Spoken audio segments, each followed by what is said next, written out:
So I'm not going to bury the lead. Clair Obscur Expedition 33 borders on being a narrative masterpiece with well-written characters, voice acting, a wondrous world to explore, and, most importantly, a strong central theme that anchors the narrative. Though I do have some criticisms and thoughts as to what I would have done differently, but they're not too harsh given Expedition 33's developer, Sandfall Interactive, consists of a smaller team. In fact, it's remarkable what they've managed to do here both in terms of gameplay and narrative, going above and beyond that of much bigger developers. So this is your one and only spoiler warning, and I assume you've played the game, so I won't be going into depth on every plot point. Instead, I'm going to give you my thoughts on major events in each of the 3 acts, the wonderful characters within, and the heartbreaking endings. But let's start right at the beginning. I can't imagine a better crafted prologue that not only establishes the central theme of family trauma born from grief, but also gives us, the players, both high stakes and striking world building in equal measure to chew on. Maybe you can help me out in the comments, as I can't think of a game that does its opening better. Bloodborne and other FromSoft games nail the world building right away, but have nebulous stakes. On the other hand, The Last of Us sets up a dire situation with its zombie outbreak opening, but I personally do not find post-apocalyptic America all that engrossing. I was, however, immediately drawn to this fantastical magic-filled version of France called Lumiere. From the half-melted Eiffel Tower far in the background to the colorful, flower-filled streets, the environmental storytelling paints a unique, captivating picture seen through the eyes of our first protagonist, Gustave, and his former girlfriend, Sophie. This soft-spoken, intelligent engineer contrasts many angsty RPG protagonists I've walked in the boots of, drawing me immediately to him. You also meet Gustave's adopted ward Maelle, voiced by my beloved Shadowheart, and learn about the Gommage, the Paintress, and more importantly, the central theme that ties into the impressively high stakes. Gustave and Sophie's relationship serves as our first taste of the trauma Expedition 33's world causes family units, or potential family units. Before the game starts, Gustave and Sophie split up because the former wanted children and the latter did not. In a world where a colossal woman far in the distance paints an ever-decreasing number that then erases all people above that age, I can't really blame Sophie. This promise of trauma ended their relationship until the day of the Gommage. And this entire theme is reinforced by the residents of Lumiere. Where a woman chastises Sophie for not having children, Maelle volunteers to look after soon-to-be orphans, for example. I mean, the first side quest in the entire game is to bring a child a uniform his father made for him, as he's about to Gommage and they had a fight the evening prior about the father's impending death. Gustave's mission, like the 67 expeditions before him, is to take the Paintress down so this cycle of family grief ends before there's no one old enough to have children left. Once the prologue hammers these stakes home, the Paintress awakens and Gommages the 34-year-olds of Lumiere. This includes Sophie, who vanishes right before Gustave's eyes. As a fantasy nerd, I'd just like to take a moment to say holy fucking shit. When I first saw this scene, I fell in love with Clair Obscur Expedition 33. I needed to know what the Paintress is and why she Gommages people. Like an amazing opening chapter to a novel, this scene absolutely hooked me, and the rest of Expedition 33 reeled me in with 3 more acts. The prologue wraps up nicely and kind of melancholically with the Expeditioners Festival, where you get to meet a dozen others also joining Gustave on the mission to take down the Paintress. The 33rd expedition also includes Maelle, despite only being 16 years old. Much like Gustave and Sophie, she also reveals her own family-based trauma. An orphan at a young age, she never felt wanted until Gustave and his sister adopted her. Anyway, the next morning the expeditioners set out for the continent where 67 expeditions before them sailed to their deaths. Fittingly, they arrive on a gloomy beach and get absolutely eviscerated by an old man who you later learned is named Renoir, and some monsters which are called Nevrons here. And thus ends a prologue that checks all the boxes. It sets a strong foundational theme, introduces main characters, immerses you in its world, and shocks you with such high stakes that you can't help but feel motivated to continue on. What is the Paintress? Why does she Gommage people? Why is that man old, powerful, and brutally evil? So many questions and I have no notes. S-tier prologue, chef's kiss, and all that. On to Act 1, Gustave. So while the prologue I consider a masterpiece of video game storytelling, Act 1 holds its own by providing that sense of wonder and adventure that JRPG-like games are so good at providing. From visiting the flying waters and battling Goblu on a field of flowers, I was enraptured by both the world building and environmental storytelling. Long-dead expeditioners litter the environment, while the remnants of Lumiere from before the fracture dot the surreal landscapes. Act 1 does bookend itself with tragedy. Gustave contemplates killing himself after the other expeditioners die, and, well, you know what happens at the end of Act 1. I'll get there. It fills the middle, however, with whimsical Studio Ghibli-like fun in the form of the lovable Gestrels and the legendary Esquier, a character I don't even know how to describe. If Baymax from Big Hero 6 could talk and was a mascot in a Final Fantasy game, maybe? Anyway, expeditioners Lune and Ciel also survived and joined the fun in this act. Jumping ahead a little bit, Lune too carries with her family trauma. Her parents saw her as an extension of their work as expeditioners themselves, rather than as a daughter, which obviously left its mark on her. Of course, Ciel too is a victim of grief, though you don't learn about it until much later. Her husband didn't gommage, he drowned, and she isn't quite over losing the years they would have spent together. Throw in finding Maelle, meeting this spooky no-face phantom called a curator, and teaming up with Esquier to traverse the world map, and you've got an act that moves along at a pace equal parts impressive and immersive, especially when it peppers in little characterizing moments. An eye roll from Gustave, a wry smile from Maelle, Lune's excitement over meeting mythological creatures. Sandfall Interactive's writing team clearly wanted you and I to like these characters, and in my case, I came to absolutely adore them.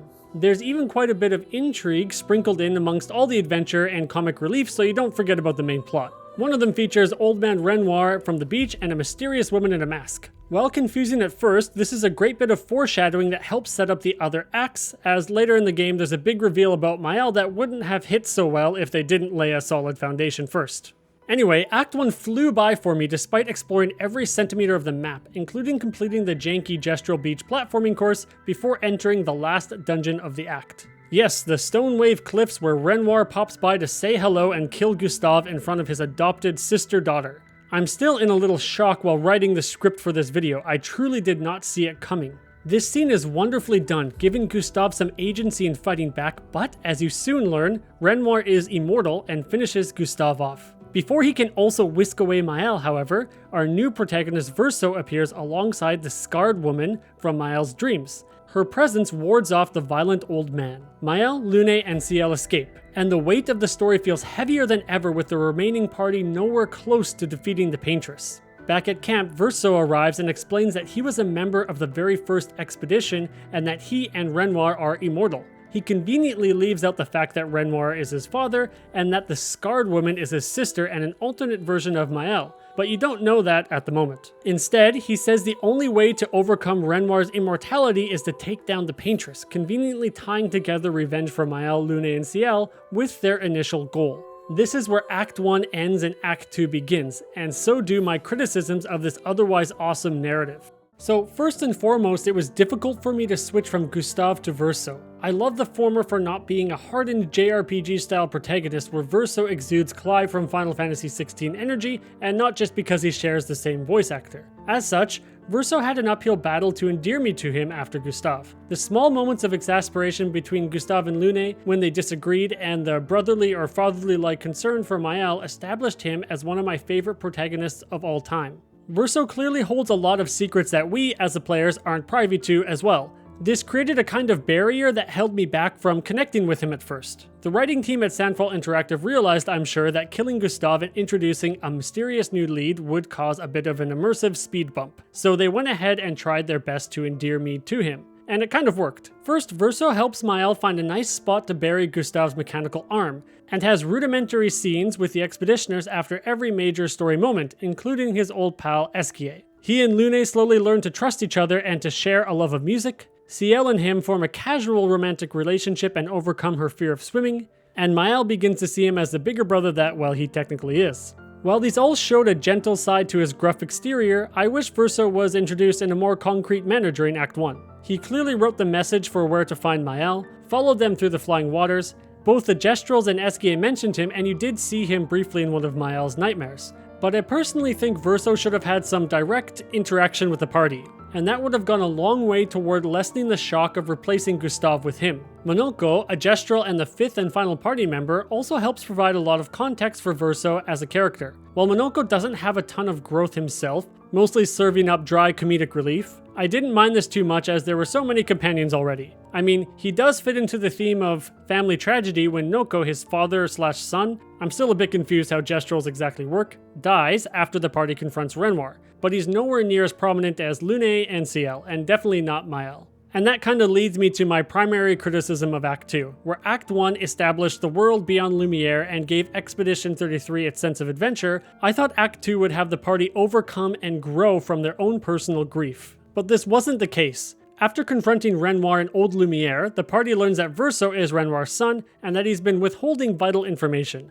I would have loved to see them push back at Verso more for this, and to maybe have him work to regain their trust. Instead, Verso continues to hold back, including keeping the contents of a letter given to him by his burned sister Alicia secret, who you learn is another version of Maelle in some capacity. Anyway, he never really faces consequences for these betrayals other than some ire from Lune that dissipates as quickly as it comes.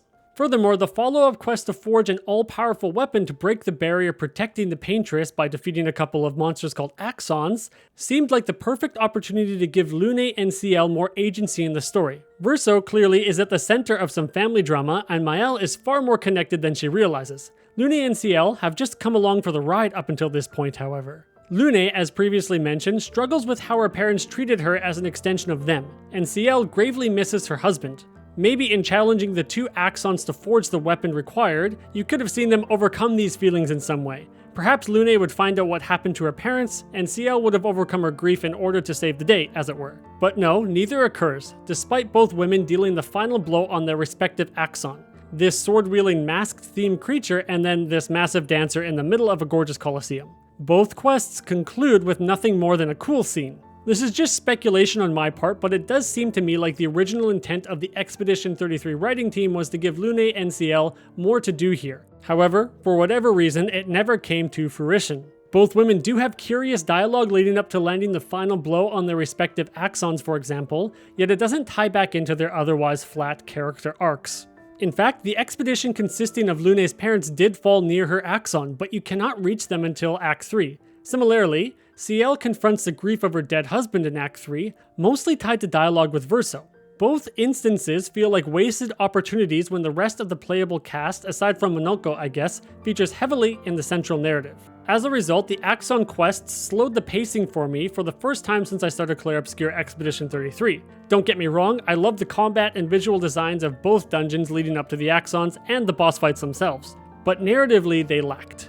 I also would have liked these women, along with Maelle, to interact with each other more without Verso present. In this act, their character growth is pretty much centered completely around interactions with him. And that really sums up my feelings on Act 2.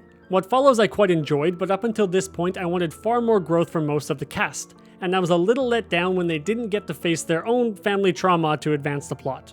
Anyway, with the help of the curator back at camp, they forge a sword that can shatter the barrier protecting the massive Paintress, leading to the Act's final dungeon that cycles back through most of the previous areas, including a Nevron-filled Lumiere, and a neat little reminder of how far you've come. So you know what happens next, right? The climactic battles. Renoir, up until this point, said some cryptic lines about how the expeditioners don't know what they're doing, that Verso is tearing their family apart, and that Maelle shouldn't get involved. He's right, you know, but I'm getting ahead of myself. After the awesome fight against him where he summons this wicked lion creature to power him up, the curator pops by to show Maelle how to gommage Renoir away. And then it's on to the Paintress herself, who Verso seems reluctant to battle because she is, in fact, in some way his mother. The battle against her is suitably epic, with her massive form appearing in the second half, and even a curious third stage where she heals the party rather than attacks them, foreshadowing a little bit, and then the gang heads back to Lumiere happily ever after. Except, you know, everyone in Lumiere gets gommaged away after you arrive. In that little letter Alicia gave Verso that he neglected to share with his friends, it's revealed that Lumiere and the continent are an artificial, painted world that the Paintress resides in due to the grief of losing her child. What's more, her husband is the one responsible for the gommage. The Paintress merely paints the age of people she's able to save from this process as her power wanes. Defeating the Paintress doomed them all, as the real villain can now erase the painting entirely. Sophie totally called it in the beginning. She looks sad. Maybe she's a prisoner too, stuck in the same cycle with us.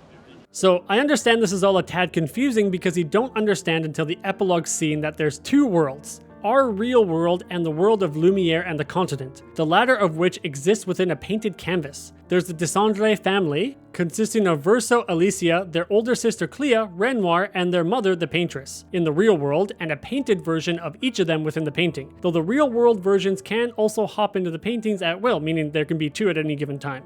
Maelle has been one of those real-world versions without knowing it. They all have this ability to create life on canvas. This is an incredibly ambitious plot twist that borders between the objectively terrible "it was all a dream" trope, undermining the entire narrative, and a brave, enthralling finale for a near-perfect adventure. To me, Expedition 33 pulls it off, especially because of how they handle the two possible endings. I'll get to those, bear with me. But I was a little bit uncertain for a minute. A flashback starring Maelle, known as Alicia here, follows. Set in the manor that you visited before. She's scarred from a recent fire, much like her doppelganger in the painting. Here you can see the real Eiffel Tower outside the window. Paintings around the house show Nevrons and scenes from the game. And the dogs on the bed here have familiar names, Noko and Monoko. There's a lot of great environmental storytelling going on, made all the better when you enter the atelier where Clea, Elise's older sister, scolds her while her mother and father, Renoir, are captured by a painting. Turns out the real Verso died in a fire caused by a group called the Riders, partially because of something Alicia did.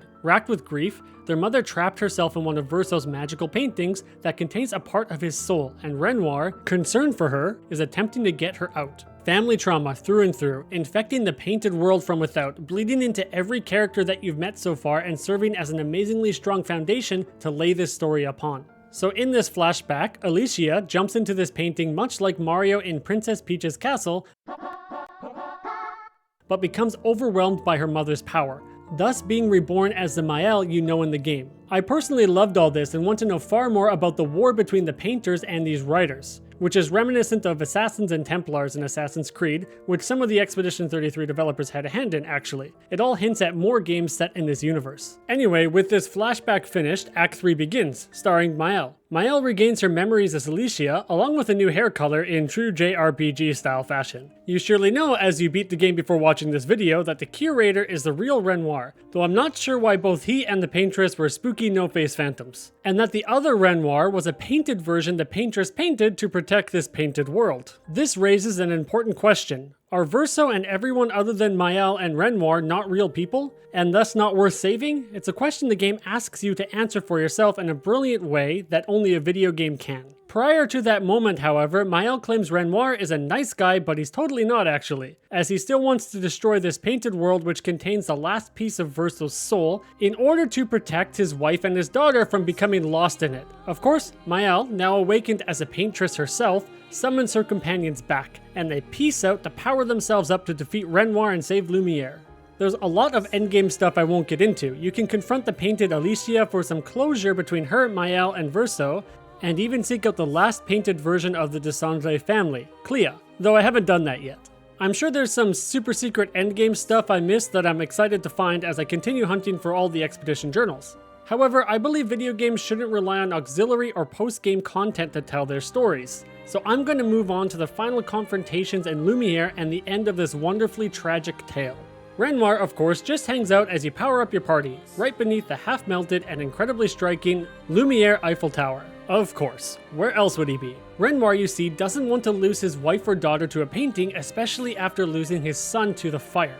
His wife saved him from such a fate before, you see, and he's attempting to return the favor. Lune, Maelle, and Ciel have something to say about that, though Verso is conspicuously quiet. This is one thing I love about Expedition 33. The quote-unquote villains have solid motivations for what they're doing. Even the painted Renoir from before, as an extension of the paintress herself, could be understood despite his brutality. It all ties back into that family trauma that Lune summarizes succinctly here. The choices of parents leave indelible marks upon their children. But ultimately, the voices in their head have to be their own. You cannot set the boundaries of their life for them. Of course, you have to battle Renoir in his curator form. He summons his Axon pals and, after defeating him once, the paintress, his wife, returns to help out. Maelle then stabs him, ending the fight, and they share a heartfelt moment where she manages to convince him to leave this world alone, and her within it, because she suffered too much family trauma and can't lose her new family here. He agrees, but more so because she promises to leave the painting someday. But Renoir opens a kind of portal to the, I don't know what to call it, core of the painting before he leaves, where a broken piece of Verso's soul keeps this world alive. Our painted Verso steps through and, seeing how much grief the painting causes both his real family and threatens to entrap his real sister, decides he should end it once and for all. Except Maelle stops him, and in a way that only video games can, you get to choose who to fight as and which ending you want, though I'm not sure you're gonna want either of them. Of course, I personally immediately chose Maelle, as I wanted to save Lune, Ciel, Monoko, Esquier, and possibly bring back Gustave and all the others that were lost. I adored these characters, and after winning the fight as Maelle and watching as Verso said over and over he doesn't want this life, witnessed one of the most bittersweet and hollow endings I've ever experienced in a video game. After Verso gommaged, the gang gathers at the opera house, all old now, with Gustave, Sophie, and Ciel's husband back. It even seems like Maelle has a child of her own. Verso, despite repeating how he didn't want this life, is back.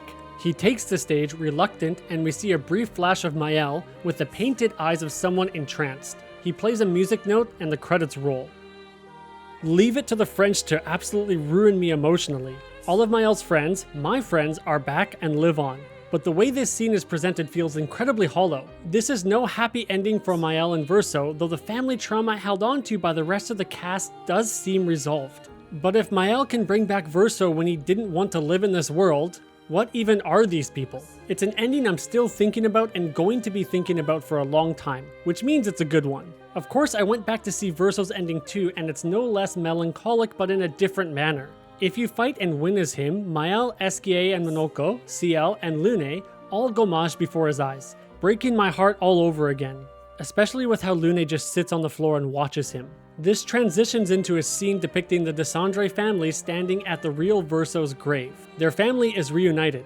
Maelle holds an Esquier doll and her parents together again lay flowers at Verso's grave, and so does Clea, Maelle's older sister and someone I still have a lot of questions about. The way this ending is presented makes it feel much more optimistic. The family trauma tied to the Desandre family is cured seemingly, but then the camera pans out and we witness our friends one last time as they gommage into the wind before the real-world Eiffel Tower. This ending also gut-punched me, however I came away surprised that I found it more conclusive and less hollow than Maelle's version. I think Expedition 33 is saying with this ending that sometimes you have to say goodbye and accept your grief, lest you cause more to those around you. But man, I already miss Gustave, Lune, Ciel, and the others. What an amazing couple of endings that truly bring the central theme of family trauma to a close, but in different ways. Much like the prologue, no notes, S tier, chef's kiss.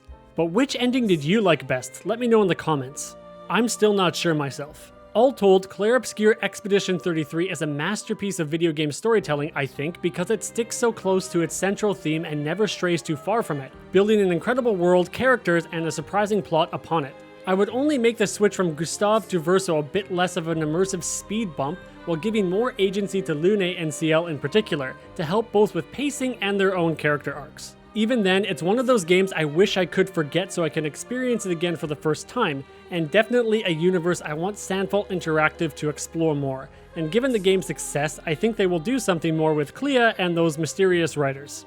Anyway, that's it for me and my thoughts on Clair Obscur Expedition 33. If you don't know who I am, my name's Lowell, a freelance game critic and guide writer. You can find me making videos over at Gamer Guides or writing for outlets like Nintendo Life and PC Games N. I'm also a veteran of many creative writing workshops, and I'm applying that experience to video game stories, my favorite storytelling medium, so shoot me a like and maybe even subscribe if you'd like to see more critical deep dives into game narratives in the future. Thanks, bye!